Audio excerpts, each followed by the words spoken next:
Bom, continuando aqui o terceiro vídeo da cicloviagem Iracema Caraça, a gente já traçou a rota, já otimizou a rota e agora a gente tem que começar a calcular qual o tempo, quantos dias nós vamos precisar para fazer esse circuito, né? Vou voltar aqui para o Google Earth, vou dar um duplo clique aqui na trilha que nós traçamos e agora a gente vai estudar esse caminho. Uma das maneiras que a gente tem para verificar essas características é clicar com o botão da direita sobre a trilha que a gente quer estudar, então no caso vai ser o Caraça, e pedir para mostrar o perfil de elevação. Quando a gente faz isso, o Google mostra a trilha que a gente está estudando e coloca aqui a altimetria dela, né? Então, a gente pode ler aqui que essa trilha tem 71,7 km. Vai começar com uma subida, depois vai ter uma descida constante, uma parte relativamente plana e depois sobe de novo. A subida toda acumulada vai ter 2.397 metros. Isso é o que a gente vai subir. E de descida nós vamos ter 1.857 metros. A inclinação máxima é de 16,5 e para baixo 19,4. Isso são valores que a gente tende a acostumar. Ele também dá os dados da inclinação média, que é 4,5 na subida e 4,8 na descida. Embora esses números sejam importantes e possam até inviabilizar o percurso, a leitura desse perfil altimétrico também nos dá muita informação. Para quem viu o vídeo anterior, sabe que o início desse percurso começa com asfalto, mas logo nos primeiros quilômetros a gente entra numa estrada de terra. Isso faz com que, muito provavelmente, esse trecho inicial de subida seja o trecho mais duro da cicloviagem, pelo menos na ida.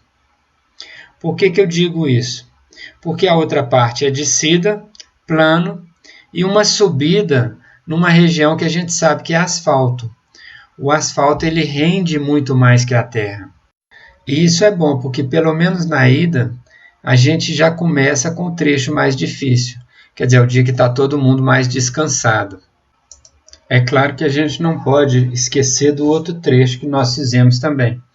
Nós traçamos um desvio e ele não deve ser esquecido nessa parte vermelha aqui, que é justamente o desvio para chegar na cachoeira.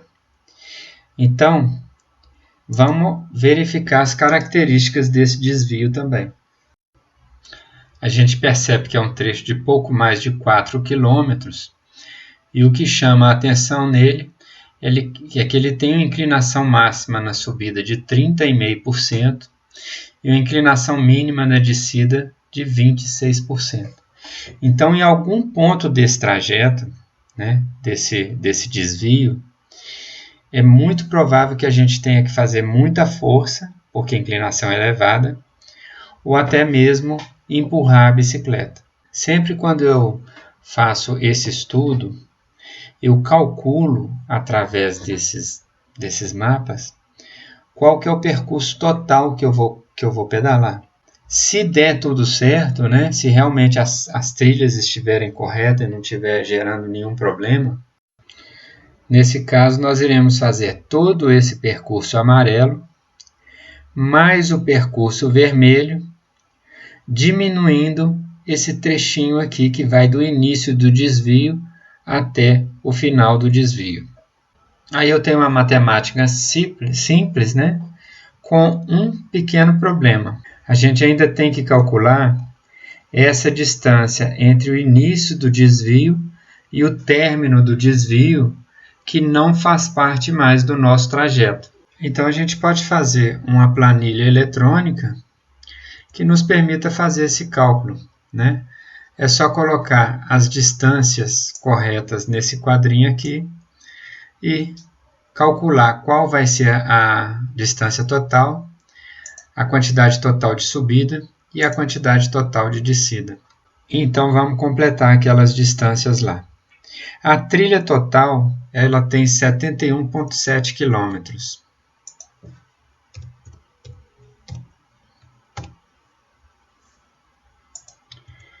De subida, ela tem 2.397 metros e 1.857 de descida. Então, aqui é 2.397 e 1.857.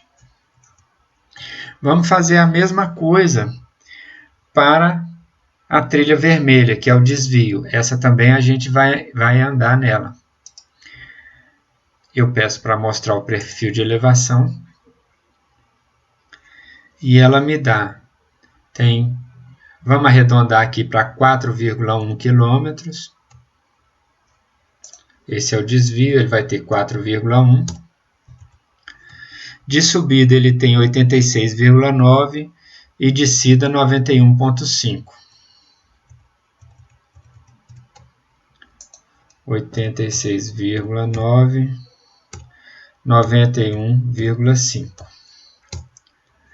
E quanto que é a redução no percurso? Quanto que vale esse trecho amarelo aqui? Bom, para isso, como ele é o trecho de amarelo, eu tenho que mostrar o perfil de elevação da trilha amarela. Só lembrando, clico com a direita, com o botão da direita do mouse, peço para mostrar o perfil de elevação. Aqui está esse perfil. Eu vou aproximar um pouquinho dessa região.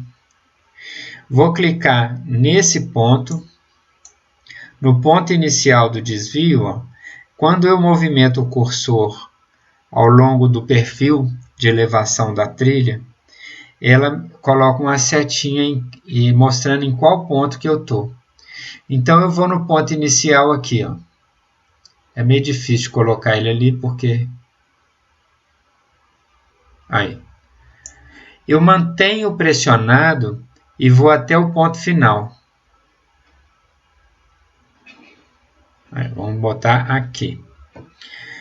Nesse momento, ele me dá a distância total de 1,75 km.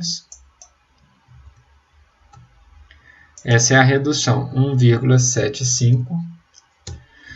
Eu vou evitar 32,3 metros de subida.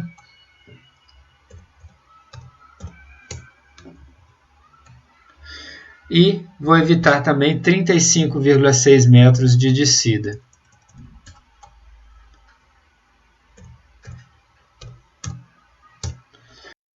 Então, nossa cicloviagem de Rio Acima até o Santuário do Caraça ficou com uma distância total de 74 km, 2.452 metros de subida total e 1.913 metros de descida total. É claro que isso depende das condições físicas de cada um, mas eu acredito que um ciclista intermediário, fazendo um esforço elevado, ele consegue fazer esse deslocamento, mesmo com a bicicleta relativamente pesada por conta do peso extra, mas ele consegue fazer essa cicloviagem em um dia. Na realidade, 2 dias, né? Porque seria um dia para ir e um dia para voltar, se a pessoa estiver disposta a fazer o bate-volta. Mas o importante é que isso facilita as próximas etapas de planejamento, porque a viagem é curta, é pequena. Eu não vou me antecipar, né?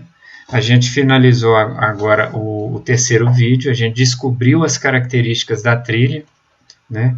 Já sabe se é terra, se é asfalto, qual a distância, qual o total de subida, qual o total de descida, quantos dias a gente vai precisar. Também já sabemos que não vamos precisar parar em nenhuma dessas cidades intermediárias à procura de hotel, pousada ou acampamento. Mas existe uma coisa que a gente ainda vai ter que fazer. Todos esses percursos que a gente traçou, eles estão dentro do computador. E não é o computador que vai nos guiar durante essa cicloviagem.